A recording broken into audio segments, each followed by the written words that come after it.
বর্তমানে অনেক স্ত্রী আছে রে, স্বামী তাকে বারবার বন্ধু তাকে আপন করে কাছে পেতে চায়, তাকে আদর দিতে চায়, সোহাগ দিতে চায়, কিন্তু স্ত্রী তাকে কর্ণপাত করে না, তাকে বন্ধু এলাও করে না। আসরা নাই?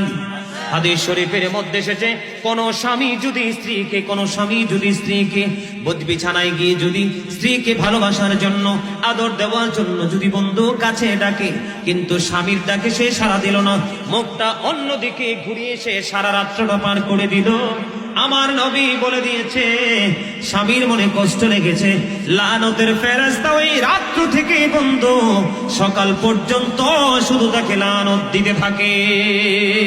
জোরে জোরে নাউজুবিল্লাহ।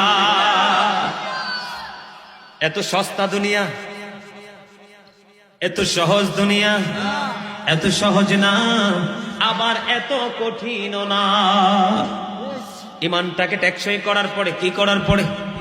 তার মানে ইমানটাকে মজবুত করার পরে, ইমানটাকে কি করার পরে?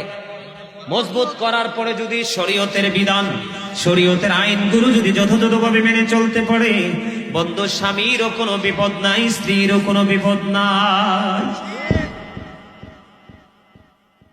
আমার কথা কি বুঝে আসে? শুধু সারা জীবন শুনছেন একটা ছেলে আলেম হলেই মা বাবা জান্নাতে যাবে, এমনটি নয়। মেয়েও যদি মেয়ের মতো হয়, তাহলে কিন্তু তার উসিলাও তার মা বাবা জান্নাতে যায়। মদিনাতুল মুনাওয়ারার বিশ্বস্ত ঘটনা, স্বামী তার স্ত্রীকে নির্দিষ্ট সময়ের জন্য সবকিছু দিয়ে তিনি তার গন্তব্যে চলে গেলেন। আমি না আসা পর্যন্ত তুমি এখান থেকে বের হতে হবে না, বের হতে পারবে না। বন্ধুরে আমার, চমৎকার খবর, মা বোনদের জন্য শিক্ষা। এখনকার বাংলাদেশে ডিজিটাল বন্ধু, নারী এবং পুরুষ সংসারটাও ডিজিটাল, বেশি দিন টিকে না। আছে না নাই? আসেনি? আছে। এতটাই অবস্থা খারাপ, স্বামী চলে গেল স্বামী স্ত্রীর জন্য নির্দিষ্ট সময় বেঁধে দিয়ে, হঠাৎ করে কিছুদিন পরে খবর আসলো তার বাবা অসুস্থ হয়ে গেছে। অসুস্থ বাবাকে দেখতে যাইবে, মেয়েদের মন কিন্তু ছেলেদের তুলনায় নরম, সে কোনো রাস্তা খুঁজে পায় না। এবার আমার নবীর কাছে খবর পাঠিয়ে দিলেন। আমার নবীর কাছে পুরো ঘটনা বন্ধু খুলে বলল।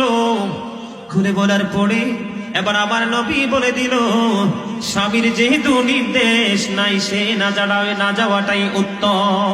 তার মানে আমার নবী অর্ডার দেয়নি, মেয়েটা ধৈর্য ধারণ করলো। বাবা অসুস্থ হলো, দিন চলে গেল, এখনো তো স্বামী আসে না। আরো কিছুদিন পরে বন্ধু খবর পাইল ওই মেয়ের বাবা মারা গেছে। ইন্না লিল্লাহি ওয়া ইন্না ইলাইহি রাজিউন। আমার নবীর কাছে খবর চলে আসলো যে তার বাবা মারা গেছে, এখন সে যাইতে পারবে কিনা। এবার আমার নবী বললেন, স্বামীর নির্দেশ যেহেতু নাই, নবী যাইতে নিষেধ করলেন। একদিকে স্বামীর অর্ডারটা মানলেন, আর একদিকে বন্ধু নবীর নির্দেশ মেনে তিনি ধৈর্য ধরলেন। পৃথিবীর সিস্টেম অনুযায়ী বাবাকে কাফন দাফন করে সম্পূর্ণ করলো।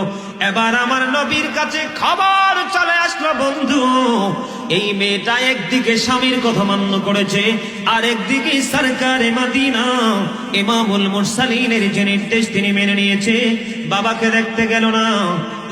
এই দুইজনের কথা মান্য করার কারণে তার বাবা হয়ে গেল জান্নাতি।